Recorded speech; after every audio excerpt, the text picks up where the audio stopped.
If you have trouble doing something simple that everyone else should be able to do, everybody should be able to do it, but you, for some reason, have trouble doing it, apparently you're not alone. There's a very large list online of people who should be able to do simple things but can't, and we'll find out what we're not able to do because John and Nancy are still talking.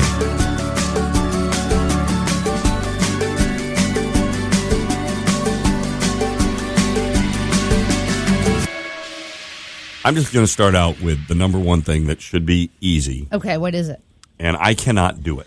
Oh. It should be super easy. It should be a no-brainer. What is it? Because it's a physical thing, and it just should be something that you do the same way every time, and it never changes. What's that?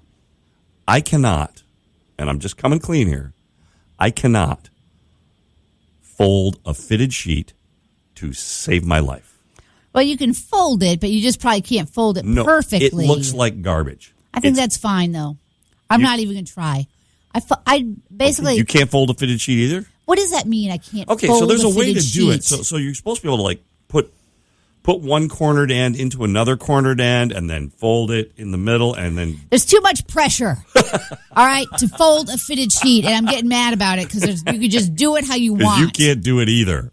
This is a great list that was put up online. People are just talking about simple things that they're horrible at. All right, so I've been making food for myself for, 45 years, whatever. I should know by now. I should have made notes about it. How much pasta to cook? Oh, yeah. I should make notes. I always make too much. It's because I have this fear of not having enough food or something. But it's always then so much that I end up throwing so much away. Okay. So it's like estimating how much pasta to cook. Sounds so simple, right? Yet I can never do it right.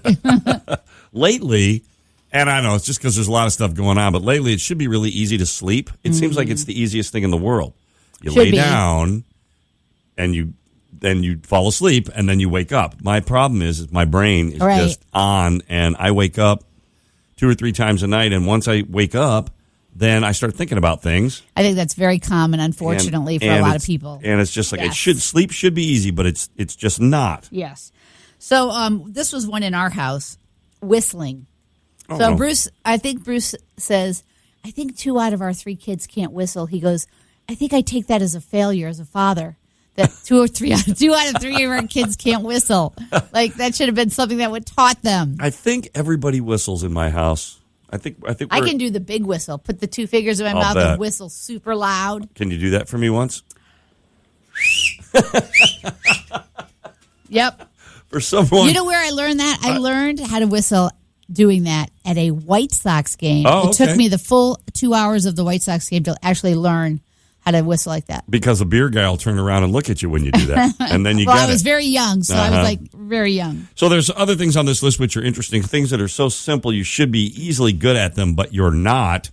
Making hard-boiled eggs or making rice. Now, I've moved to Instant Pot for hard-boiled eggs, and if you screw that up, you're just an idiot. Because hard-boiled eggs process. in Instant Pot is easy. I know, but it's just the process. I don't know the process there.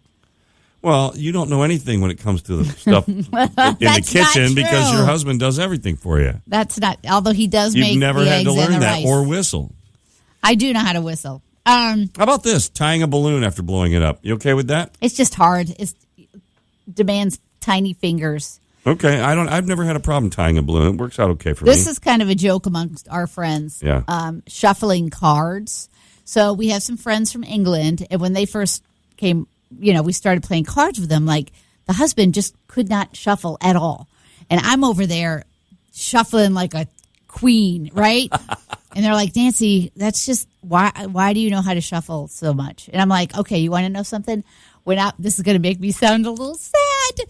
So back in the day when I was really young, Sunday was boring. There's nothing on TV but sports. It's not like it is now. We didn't have our phones. My friends weren't always around. So I would sit in our front living room and shuffle cards and build House of Cards. Oh, okay. So that's what I would do. So and my parents played cards a lot. And so you got dexterous at cards. So I got very good at shuffling cards. You should have learned some magic card tricks so you could do card tricks. I didn't want to. But anyway, I shuffling. I learned to shuffle cards in college because we had a bunch of guys kind of from up around the Davenport area and Moline and kind of Quad Cities area who played euchre, because that's kind of a Mississippi River game is Correct. euchre. And we used to play just hours upon hours of euchre. And you just kind of, you're constantly shuffling in that game. And so I just got good at it. I can shuffle decks with one hand. I can cut cards with one hand.